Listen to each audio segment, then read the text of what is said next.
Hello everyone, ನಮಸ್ತೆ. Welcome back to my Vidyaraj edu point YouTube channel. ಸ್ನೇಹಿತರೆ, ಇವತ್ತಿನ class top 10 GK questions and answer with including also current affairs questions ಸಹ ಇದರಲ್ಲಿ ಇರುತ್ತೆ. ನಾವೀಗ ಹಿಂದಿನ ಕ್ಲಾಸಿಂದ ಇಲ್ಲಿವರೆಗೂ 170 ಪ್ರಶ್ನೆಗಳನ್ನ ನೋಡ್ಕೊಂಡಿದ್ದೀವಿ. ಇವತ್ತು 171ನೇ ಪ್ರಶ್ನೆ ನೋಡೋಣ.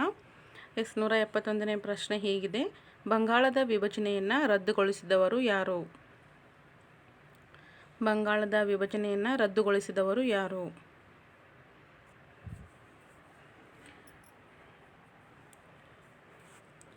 ಉತ್ತರ ನೋಡೋಣ. ಲಾರ್ಡ್ ಹಾರ್ಡಿಂಜ್ 1911ರಲ್ಲಿ ಲಾರ್ಡ್ ಹಾರ್ಡಿಂಜ್ ಅವರು ಬಂಗಾಳದ ವಿಭಜನೆಯನ್ನು ರದ್ದುಗೊಳಿಸಿದರು ಅಂತಕ್ಕಂಥದ್ದು. ನೆಕ್ಸ್ಟ್ ಬಂದರೆ 172ನೇ ಪ್ರಶ್ನೆ: ಜೀವಶಾಸ್ತ್ರ ಮತ್ತು ರಾಜ್ಯಶಾಸ್ತ್ರದ ಪಿತಾಮಹ ಯಾರು? ಜೀವಶಾಸ್ತ್ರ ಮತ್ತು ರಾಜ್ಯಶಾಸ್ತ್ರದ ಪಿತಾಮಹ ಯಾರು? ಒಂದೆರಡು ದಿನದಿಂದ 5 ಗಂಟೆಗೆ ಬರ್ತಕ್ಕಂತಹ GK ಕ್ಲಾಸು ಸ್ವಲ್ಪ ಟೈಮ್ನಲ್ಲಿ ವ್ಯತ್ಯಾಸ ಆಗ್ತಾ ಇದೆ. ಸ್ವಲ್ಪ ಅಡ್ಜಸ್ಟ್ ಮಾಡ್ಕೊಳ್ಳಿ. ಕಂಟಿನ್ಯೂ ಆಗಿ ಕರೆಕ್ಟ್ ಟೈಮ್ಗೆ ಹಾಕಲಿಕ್ಕೆ ಪ್ರಯತ್ನ ಮಾಡ್ತೀನಿ. ಹಾಗಿದ್ರೆ ಉತ್ತರ ನೋಡೋಣ. ಅರಿಸ್ಟಾಟಲ್. ಓಕೆ, ಜೀವಶಾಸ್ತ್ರ ಮತ್ತು ರಾಜ್ಯಶಾಸ್ತ್ರದ ಪಿತಾಮಹ ಎಂದು ಅರಿಸ್ಟಾಟಲ್ ಅವರನ್ನು ಕರೀತಾರೆ ಅಂತಕ್ಕಂಥದ್ದು. ನೆಕ್ಸ್ಟ್ ಈಗ ಮುಂದಿನ ಪ್ರಶ್ನೆ 173ನೇ ಪ್ರಶ್ನೆ: ರೇಖಾಗಣಿತದ ಪಿತಾಮಹ ಯಾರು?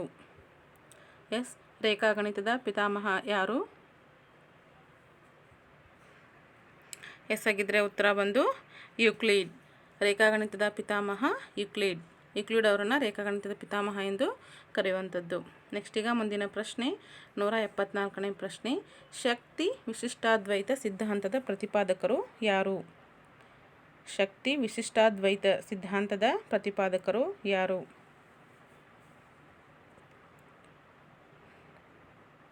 ಹಾಗಿದ್ರೆ ಉತ್ತರ ಬಸವಣ್ಣನವರು. ಶಕ್ತಿ ವಿಶಿಷ್ಟಾದ್ವೈತ ಸಿದ್ಧಾಂತದ ಪ್ರತಿಪಾದಕರು ಬಸವಣ್ಣವರಾಗಿರ್ತಾರೆ. ನೆಕ್ಸ್ಟ್ ಬಂದರೆ ಮುಂದಿನ 175ನೇ ಪ್ರಶ್ನೆ: ಭಾರತದಲ್ಲಿ ಅತಿ ಹೆಚ್ಚು ಪವನಶಕ್ತಿ ಉತ್ಪಾದಿಸುವ ರಾಜ್ಯ ಯಾವುದು? ಭಾರತದಲ್ಲಿ ಅತಿ ಹೆಚ್ಚು ಪವನಶಕ್ತಿ ಉತ್ಪಾದಿಸುವ ರಾಜ್ಯ ಯಾವುದು?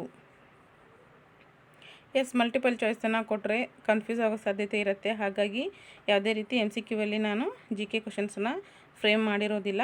ಬದಲಾಗಿ ಕ್ವಶನ್ಸ್ ಆ್ಯಂಡ್ ಆನ್ಸರ್ಸ್ ಮಾತ್ರ ಇರುತ್ತೆ. ಸರಿ, ಹಾಗಿದ್ರೆ ಉತ್ತರ ನೋಡಿ. ತಮಿಳುನಾಡು. ಭಾರತದಲ್ಲಿ ಅತಿ ಹೆಚ್ಚು ಪವನಶಕ್ತಿ ಉತ್ಪಾದಿಸುವ ರಾಜ್ಯ ಯಾವುದಾಗಿರುತ್ತೆ? ತಮಿಳುನಾಡು ಅಂತಕ್ಕಂಥದ್ದು. ನೆಕ್ಸ್ಟ್ ಈಗ ಮುಂದಿನ ಪ್ರಶ್ನೆ ನೋಡಿ. 176ನೇ ಪ್ರಶ್ನೆ: ಕರ್ನಾಟಕದಲ್ಲಿ ಅತಿ ಹೆಚ್ಚು ಜನಸಾಂದ್ರತೆ ಹೊಂದಿರುವ ಜಿಲ್ಲೆ ಯಾವುದು? ಓಕೆ, ಕರ್ನಾಟಕದಲ್ಲಿ ಅತಿ ಹೆಚ್ಚು ಜನಸಾಂದ್ರತೆ ಹೊಂದಿರುವ ಜಿಲ್ಲೆ ಯಾವುದು?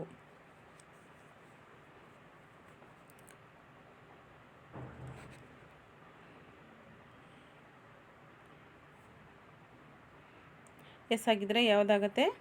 ಬೆಂಗಳೂರು ನಗರ ಅಂತಕ್ಕಂಥದ್ದು. ಕರ್ನಾಟಕದಲ್ಲಿ ಅತಿ ಹೆಚ್ಚು ಜನಸಾಂದ್ರತೆ ಹೊಂದಿರುವ ಜಿಲ್ಲೆ ಬಂದು ಬೆಂಗಳೂರು ನಗರ ಆಗಿರುತ್ತೆ. ನೆಕ್ಸ್ಟ್ ಬಂದರೆ ಮುಂದಿನ ಪ್ರಶ್ನೆ 177ನೇ ಪ್ರಶ್ನೆ: ಕೃಷ್ಣಾ ನದಿಯ ಉಗಮ ಸ್ಥಾನ ಯಾವುದು?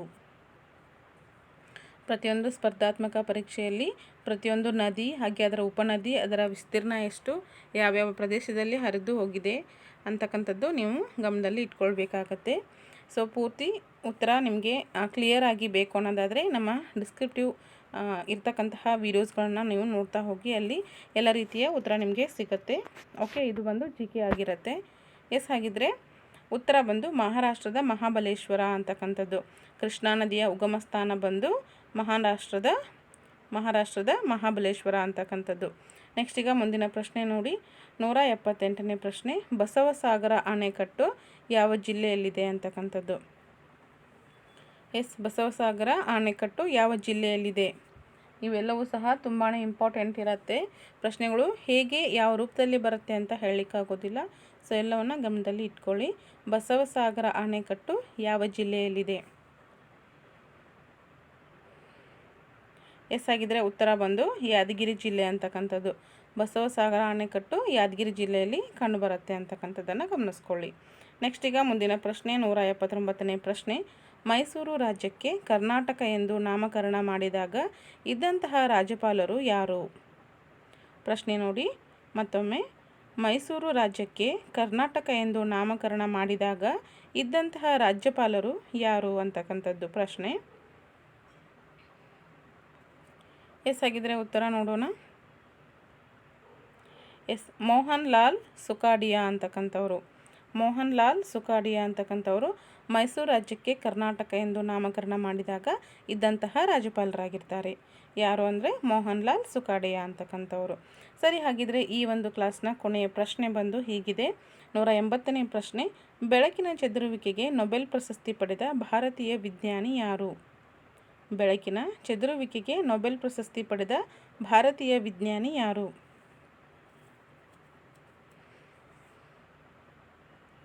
ಎಸ್, ಹಾಗಿದ್ರೆ ಉತ್ತರ ನೋಡೋಣ. ಸರ್ ಸಿ ವಿ ರಾಮನ್ ಅಂತಕ್ಕಂಥವರು. ಬೆಳಕಿನ ಚದುರುವಿಕೆಗೆ ನೊಬೆಲ್ ಪ್ರಶಸ್ತಿಯನ್ನು ಪಡೆದ ಭಾರತೀಯ ವಿಜ್ಞಾನಿ ಬಂದು ಸಿ ವಿ ರಾಮನ್ ಅವರು ಆಗಿರ್ತಾರೆ.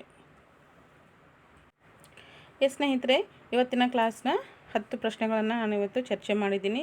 So thanks for watching every one. ಈ ಒಂದು ಕ್ಲಾಸ್ ನಿಮಗೆ ಇಷ್ಟ ಆಗಿದ್ದರೆ ಪ್ಲೀಸ್ ಲೈಕ್ ಮಾಡಿ, ಎಲ್ಲರಿಗೂ ಸಹ ಶೇರ್ ಮಾಡಿ. ನಿಮ್ಮ ಅನಿಸಿಕೆಯನ್ನು ಖಂಡಿತ ಕಾಮೆಂಟಲ್ಲಿ ನಮಗೆ ಬರೆದು ತಿಳಿಸಿ. ಸೊ ಯಾರೆಲ್ಲ ಹೊಸಬರು ಇದೇ ಮೊದಲ ಬಾರಿಗೆ ನಮ್ಮ ಕ್ಲಾಸ್ ನೋಡ್ತಾ ಇದ್ದೀರೋ ಸೊ ಪ್ಲೀಸ್ ಸಬ್ಸ್ಕ್ರೈಬ್ ಮಾಡಿಕೊಂಡು ಪಕ್ಕದಲ್ಲಿರೋ ಬೆಲ್ ಐಕನನ್ನು ಕ್ಲಿಕ್ ಮಾಡಿ ಅದರಲ್ಲಿ ಆಲ್ ಅನ್ನೋ ಆಪ್ಷನನ್ನು ಸೆಲೆಕ್ಟ್ ಮಾಡ್ಕೊಳ್ಳಿ. ಓಕೆನಾ? So thank you everyone. Thanks for watching. ಹೀಗೆ ಸಪೋರ್ಟ್ ಮಾಡ್ತಾಯಿರಿ.